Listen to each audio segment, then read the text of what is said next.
that when you do an entering step, you lock your elbow joint and then you circle behind it. That's a Chisao exercise. So I need to lock my arm and create a signal in my Golgi apparatus and my nervous system where my arms reach their extension, my joint reaches extension, and my elbow sends a signal to my brain. Stop flexing those muscles. We have made it. And then I need that signal to tell my body to go.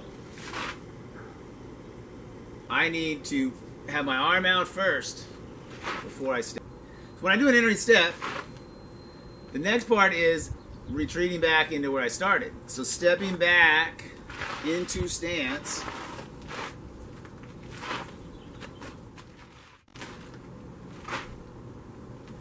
Doing those in the proper sequence, in the proper place for muscle memory by yourself is critical. Let's go over it again. As my punch comes out, it would run into, let's say, Bong Sao.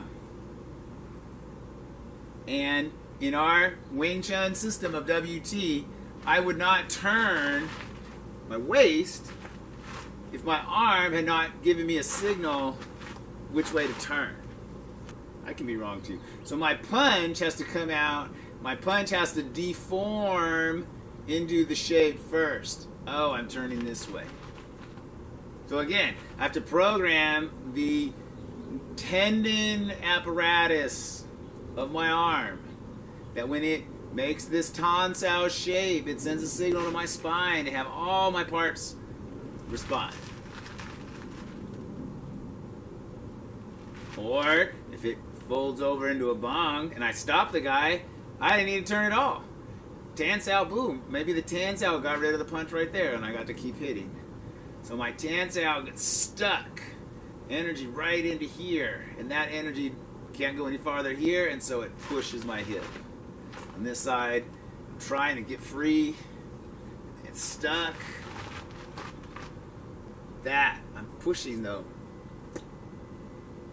You have your Tan Sao, and you have your Pak Sao. So you can do a punch, bring a Pak Sao to here, push it forward, and then step yourself back. So punch, Tan Sao here, push into it, push it, as you go back to stance. And then to coordinate with a turn and a spring release, you can do a drill where you pressure your own Bong Sao. If you've gone far enough to do Bong Sao, you can create your own spring with your hand and practice releasing the arm as a spring. You have to do it to yourself. You have to turn this into a spring and then you have to release it. See what happens. And then train the muscle memory through the tendons and the Golgi apparatus and that other thing I can never remember the name of to have this happen afterwards. Bong Sao, no contact. So Bong Sao drops down here. Bong Sao will contact, go here. The next part is Bong Sao and then do a turn yourself. You're creating a load in this arm that's ready to release. And if you don't have a load, then you have to do it yourself until you get it. Turn, and then when you release, step behind it.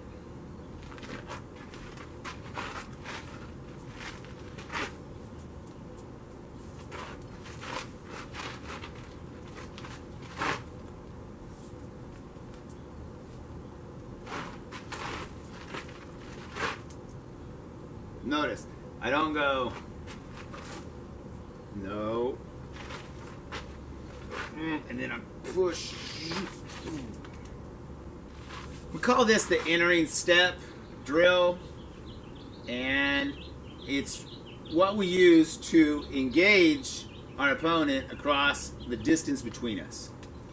And there's all the theories about when I go and how I control the timing, tactics and strategies that I use to control that timing. But the effect of forward is that when they get to a certain distance, I go forward to meet them.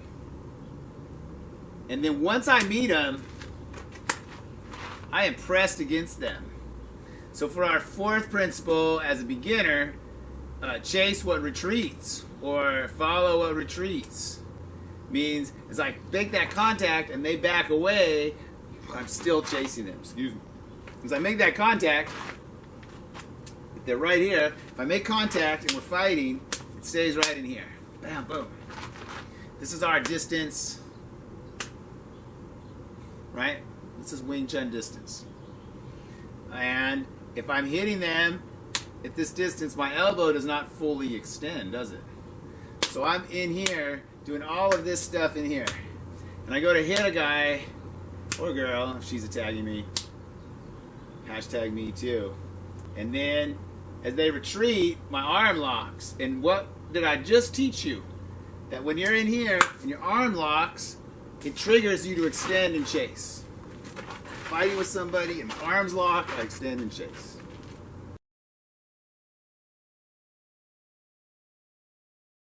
This. I'm about to pump this. It's time to represent the dream of lasting peace.